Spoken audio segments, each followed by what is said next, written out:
ایک لمحے کے لیے بھی ان کے پائے استقامت میں لغزش نہیں آتی.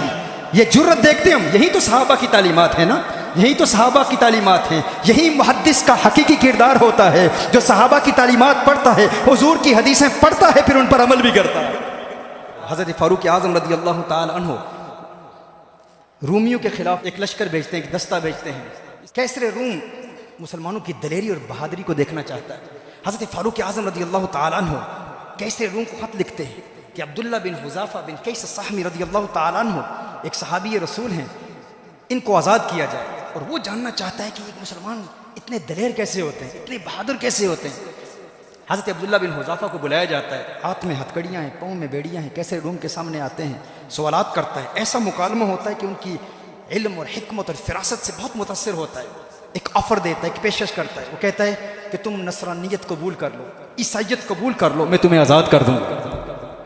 عیسائیت قبول کر لو. اب دیکھو مسلم کی جرت کیا ہے, ذرا چشم تصور سے تخیل باندھو. میں نے تو نہیں دیکھا تحریک نظام مصطفیٰ صلی اللہ علیہ وسلم میں یہیں کہیں ہے چوک علامہ اقبال, جہاں پر وہ مرد کلندر محدث سیالکوٹی ڈٹ کے کھڑا تھا. آپ میں لوگ ہوں گے جنہوں نے وہ منظر دیکھا ہوگا. لیکن آئیے صحابہ کرام علیہم رضوان کی تعلیمات کی روشنی میں اس مرد کلندر نے ان کی تعلیمات پہ کیسا عمل کیا, کیسی روایات انہوں نے پڑھی ہوں گی. عبداللہ بن حذافہ بن قیس السہمی رضی اللہ تعالیٰ عنہ سے کیسر روم کہتا ہے, یہ میری آفر ہے, یہ میری پیشکش ہے, اسے قبول کر لے, میں تجھے رہا کر دوں گا. ساری زندگی قید و بند کی صحبتیں جھیلتا رہے گا, ان پریزنز میں رہے گا. تو نصرانیت قبول کر لے, عیسائیت قبول کر لے, میں تجھے آزاد کر دوں گا. عبداللہ بن حذافہ بن قیس السہمی رضی اللہ تعالیٰ عنہ کا جواب کیا تھا, میں اپنے الفاظ میں مفہوماً پیش کرتا ہوں. ان کا جواب یہی تھا کہ ہم تو قیدی ہیں حضور کی زلفوں کے, ہم تو اسیر ہیں حضور کی زلفوں کے, ہم تو اسی قید میں مست ہیں. اس دنیا کی قید ہمارے لیے کوئی معنی نہیں رکھتی. ہم جہاں بھی ہوں, ہم حضور کی محبت میں,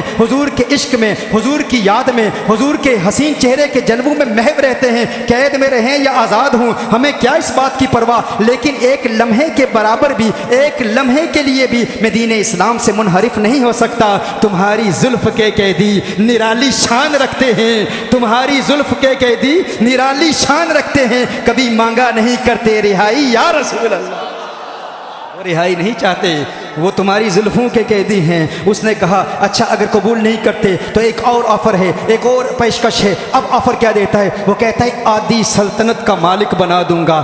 عیسائیت قبول کر لو, کرسچینٹی قبول کر لو. اب چھوٹی چھوٹی باتوں پر کبھی قادیانی کہہ کر جرمنی چلے جاتے ہو, کبھی اپنے آپ کو ایتھیسٹ کہہ کے, غیر مسلم کہہ کے دنیاوی مفادات حاصل کرتے ہو, کبھی کسی بڑے ٹی وی چینلز پر آنے کے لیے مسلمانوں کی صف کو چھوڑ کے کافروں کی صف میں کھڑے ہو جاتے ہو. چھوٹی چھوٹی باتوں پر ایمان کا سودا کرنے والے سنیں, اس بارگاہ سے کن اسلاف کی تعلیمات کا پرچار ہوا, ہمارے اسلاف کا اعتقاد کیا تھا, ان کا اصول کیا تھا, ان کی پختگی کیا تھی, ان کے نظریات میں تسلط کس قدر تھا. عبداللہ بن حذافہ بن قیس السہمی رضی اللہ تعالیٰ عنہ سے جب کیسر روم نے کہا, جب رومن ایمپائر کے سیزر نے کہا, اس نے کہا کہ آدھی سلطنت کا مالک بنا دوں گا, انہوں نے فرمایا اپنی سلطنت اپنے پاس رکھ, تجھے پتہ نہیں میں کس سلطنت کا بادشاہ ہوں, میں کس سلطنت کا بادشاہ ہوں. گویا کہ کہہ رہے تھے نہ رئیس ہوں, نہ امیر ہوں, نہ میں بادشاہ, نہ وزیر ہوں, تیرا عشق ہے میری سلطنت, میں اسی کا ادنا فقیر ہوں,